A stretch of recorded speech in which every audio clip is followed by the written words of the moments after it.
Hello বন্ধুরা, বাড়িতে একটা পেঁপে ছিল। তো পেঁপে আমি খেতে একদম ভালোবাসি না, কিন্তু কি করব, খেতে তো হবেই।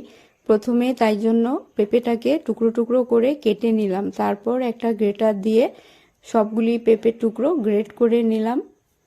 ভালো করে আগে ধুয়ে নিয়েছিলাম, তারপর গ্রেট করলাম।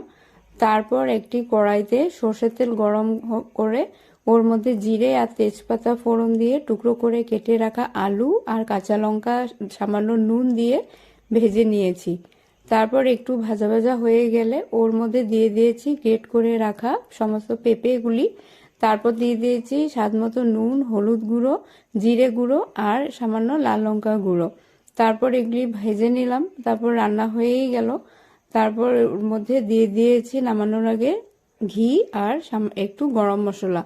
তারপরে নামিয়ে তোমরাও পরিবেশন করো গরম ভাতের সঙ্গে।